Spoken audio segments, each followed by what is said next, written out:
yes, basically tukwaniriza natera ku mukituga fe omuganzi gomanyikiddwa nga Uganda mukamuli amanya ndoboozi pampita ntambi chimso number rich boy Max Sudi Junior mwebule kuba nti mutambula naffe mwebule kuba nti obolyawo mugenda mu maaso n'okuba nti mutubuliriza ekiri mu Uganda baganda bange kisa kinegula COVID-19 yafuuse COVID abantu bafa so n'olwekyo mwegendereze ngenda kutumirako bakyali bange mwenna yes abatambula nange ababeera ne mugamba nti yes Jimso kyali waffe gyali akatumulinde obolyawo agatutuuseeko Rema Namakula waliwo ebimogeddeko Lubwama agambye nti music gwayimba ali bogas tanyumirako ddala so byetugenda okuba nitukutuusaako mugamba mutya bannayuganda mugamba mutya mikwano gyange mwenna abali eyo gimusizire okuba nti mutuwuliriza. I respect you so much, I love you so much, it's the reason as to why mbasamu ekitiibwa nengamba nti kange nenkole ne bwoba nga nina obunumaalumamuko bambi mikwano gyange mwenna mbatumiddeko munzikirize nsale mu byanguwa yes nga ensekere esala mu kiwalaata mpola mpola obanga ekikuba ekisala mu kiwalaata ky'omusajja ngende mu maaso ku kyatuleese olunaku lwaleero Katolu Bwama alina point zawadde ku Rema Namakula agamba nti Rema Namakula yes bukyanga afumbirwa music gwayimba talina makulu ali bogasi atanyumirako ddala yadde era ng'omukyalo ono obolyawo yes mpola mpola yagenda mu maaso n'okuba nti afokasinga ku musajja than her music career. Amugamba mutya basweet amugamba mutya batali bange now mwana ngenda nenjogera omukka negunzigwako naye ng'ate kansubire si COVID nti sisobola kussa naye ng'ate nina okubaweereza now butyanga Rema afumbirwa bintu bingi ebigenze maaso n'okuba nti byapeninga bangi abogedde bino nabiri yes abamu bagamba nti obolyawo Tracy yakola nnungi buli kimu akirina Rema agenze okuba nti afumbirwa motoka zirina amayumba agazimbye amaploti agaguze business azopeninzeewo n'akasente alina era nga bagamba nti obolyawo wagendeddewe walungi abala bagamba nti yakola nsobi butyanga akola decision eyokuba nti obolya afumbirwa nti decision yakola eno asi nnungi banange munansonyiwa ngenda batwala mpolampola kubanga nina problem y'okussa yes nafunyemu obuzibu sissa bulungi so n'olwekyo ngenda batwala mpolampola mbadde ngamba era mungumiikirize bannange omukka gugenda ne gumbulako ne gukomawo mbadde ngamba nti Rema Namakula abambi yes nti bukyanga afumbirwa bangi boogedde abamu bagamba nti ye decision gyasooka okukola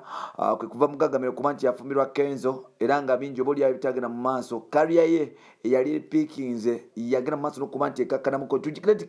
Kenzo weyafunire Rema yali alina ennyimba ez'ettabu zikaliba love tonight I'm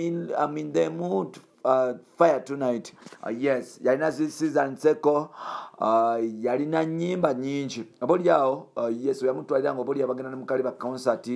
nga bagamba nti Bebe Cool yali sobodde okuba nti apushinga career ye mpola mpola naye ng'ate yes nga alina zistuckness kadde naye ng'ate bwe yagenda mu marriage ya Kenzo obolyawo yasooka okuba nti afokasinga ku marriage ebiseera ebisinga Rema buli lwagenda n'afuna omusajja omulala oba n'afuna omusajja asooka nawe omutima gwe n'aguteekaayo so ne kaliya negenda mu maaso mpolampola era nga bagamba nti obolyawo ye first mistake gyasooka okukola nga kaliya tenaba kuba nti ewamba nga be bali basuubira nti agenda mu maaso n'okuba nti afumbirwa mu kufumbirwa bingi ebyapeninga bye tutamanya abamu bye bakondeminga nti yakola bubi okuba nti afumbirwa era nga si basanyufu naawe mukuba nti avaayo yagenda mu maaso n'okuba nti afuna omusajja omulala bamuyita Dr. Hamza Ssebunya era nga bamaze omwaka mulamba obolyango ali deep in love bwanono Katolu Bwama nga elder mu music industry ate nga elder mu ggwanga Honorable Mulamba avuddeyo nawa comment about Rema Namakula ne music career ye. Katolu Bwama agamba nti ali so disappointed with Rema nti abakyala ebiseera ebisinga byafumbirwa bava nnyo ku mulamwa mbatandika okuba nti bafokasinga Mukama Katonda nnyama amaleko bannange sista bulungi munsabire mbadde ngamba nti Katolu Bwama abadde agezaako okuba nti obolyawo agenda mu maaso n'okuba nti apreachinga ng'agamba nti Rema okuva lwe yafumbirwa yes tasobola kuba nti amalako bulungi tasobola kuba nti music we gwe yali ayimba agenda mu maaso n'okuba nti ava ku mulamwa nti byayimba tebitegekeka ennaku zino byayimba tebirina makulu byayimba ayimba kye bayita bogus music era nga lubamagamba nti mukyala mukulu na Rema alina supposed okuba nti akyusa nafuna ba writers abali very important lubamagamba nti Rema bwatyo si bwe yali naye ng'ate asobola okuba nti akyusa kubanga at the end of that bw'afuna ba writer abalungi bafuna bareta abalungi ne bagezaako okuba nti bapushinga ekintu nga bwe kirina okubeera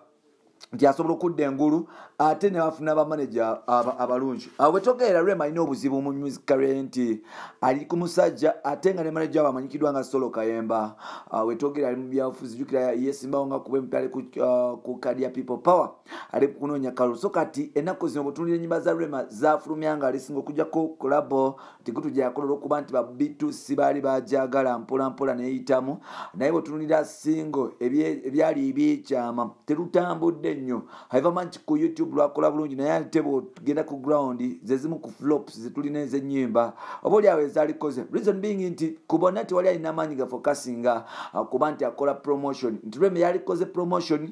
abeera kukuuma Dr. Muza 24/7 n'okuba nti oba oli awo afokasinga ku mwana n'omusajja ntogera kwetunulira nti obudde bwe yali badde ng'amalira music amalira mu bufumbo okufuna waya eya musajja mukulu amanyikiddwa nga Rema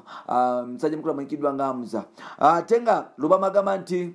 kino kibi nti Rema akigeza mu maaso n'okuba nti kimunafuya n'okuba nti kitaka talenti ye kubanga abadde mu mukwano gwa mirundi ebiri nga bonna bamutira buttizi career era agamba nti Rema oba oli awo yalisigaddewo ewa Bebekulu kubanga Bebekulu yalina dream nene nnyo eri gyali n'okuba nti oba oli awo agenda mu maaso n'okuba nti yali ali suppose okuba nti amupushinga naye ate bwe yavaayo yafuna abasajja abasinga obungi nga abasajja bonna kyebagala ye muntu wa wansi nga tebali ku career ya musajja mukulu ya mukyala mukulu amanyikiddwa nga Rema Namakula so olwekyo lubamagamba nti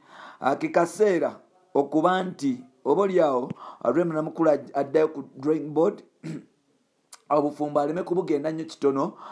kubanga ate 6 taleta mmere ku table ebiseera ebisinga ojagamba oyagala waya but nga at the end of the day account yo egenda esalikako ebisale ebyenjawulo because ebiseera ebisinga mubimala mu kwegatta instead of kuba nti mbera mu business nga mugenda mu studio okola ennyimba ez'enjawulo lubamasi musanyufu agambye nti Rema akendeeze ku love gy'alina eri Ssebunya akendeeze ku katijjo k'alina eri bbaawe adde maaso olw'okuba nti afokasinga adde ku mulamwa adde ku nnono adde ku bisigaddewo mpola mpola bannange munzikirize nkome wano kubanga sijja kumalako sisobola kussa bulungi mukama abakuumire